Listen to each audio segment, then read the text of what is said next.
Law 2. Never put too much trust in friends.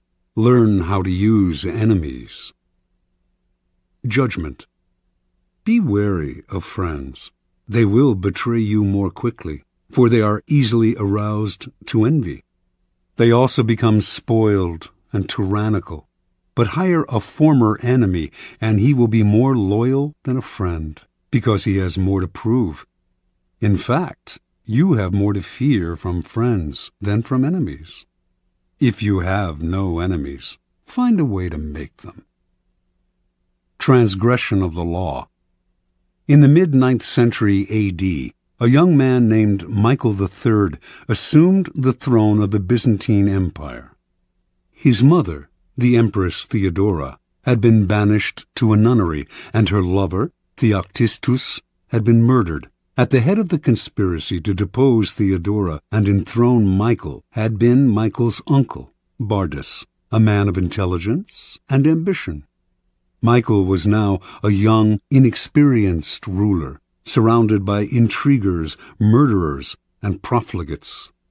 In this time of peril, he needed someone he could trust as his counselor, and his thoughts turned to Basilius, his best friend.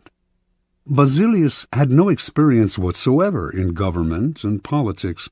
In fact, he was the head of the royal stables, but he had proven his love and gratitude time and again.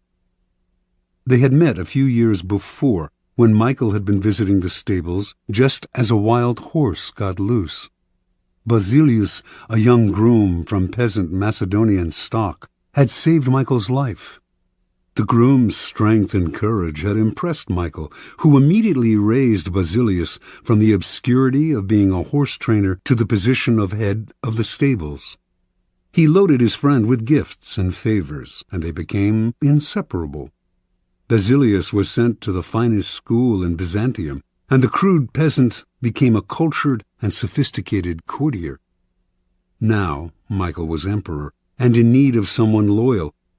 Who could he better trust with the post of chamberlain and chief counselor than a young man who owed him everything? Basilius could be trained for the job, and Michael loved him like a brother. Ignoring the advice of those who recommended the much more qualified Bardas, Michael chose his friend. Basilius learned well, and was soon advising the emperor on all matters of state. The only problem seemed to be money. Basilius never had enough. Exposure to the splendor of Byzantine court life made him avaricious for the perks of power.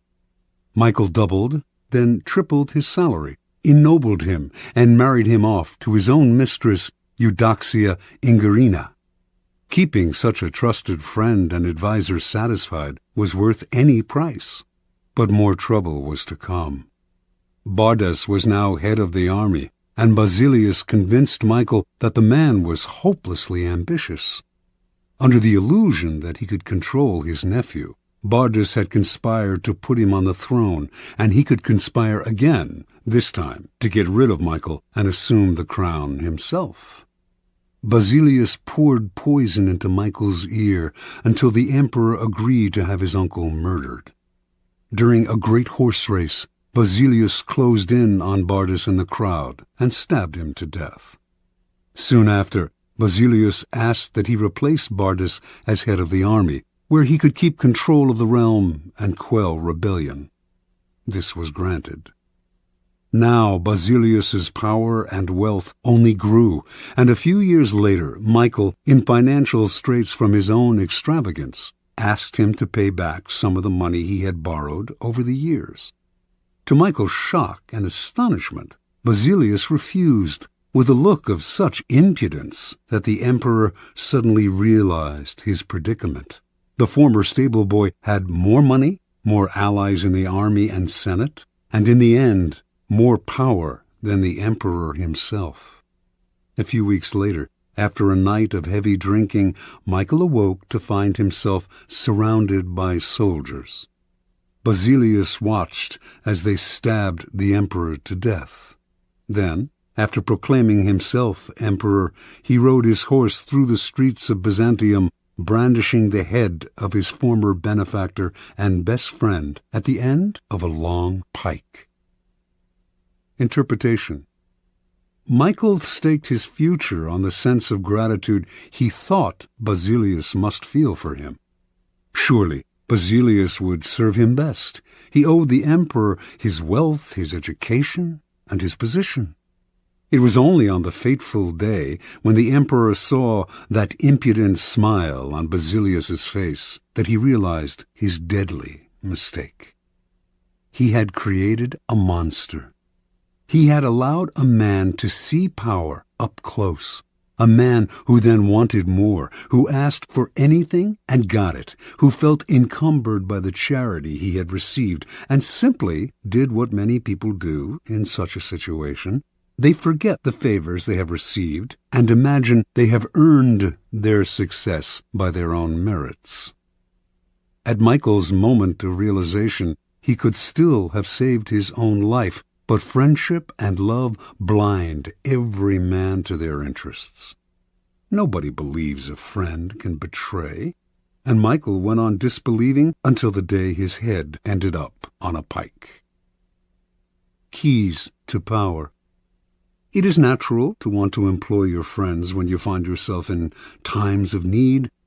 The world is a harsh place, and your friends soften the harshness. Besides, you know them. Why depend on a stranger when you have a friend at hand? The problem is that you often do not know your friends as well as you imagine.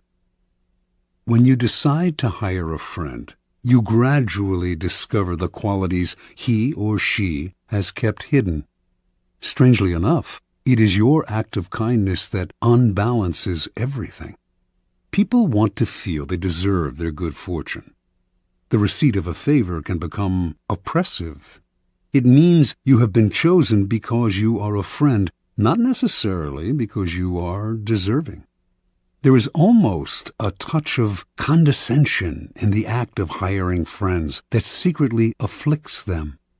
The injury will come out slowly, a little more honesty, flashes of resentment and envy here and there, and before you know it, your friendship fades. The more favors and gifts you supply to revive the friendship, the less gratitude you receive. All working situations require a kind of distance between people. You are trying to work, not make friends. Friendliness, real or false, only obscures that fact. The key to power, then, is the ability to judge who is best able to further your interests in all situations. Keep friends for friendship, but work with the skilled and competent. Whenever you can, bury the hatchet with an enemy and make a point of putting him in your service.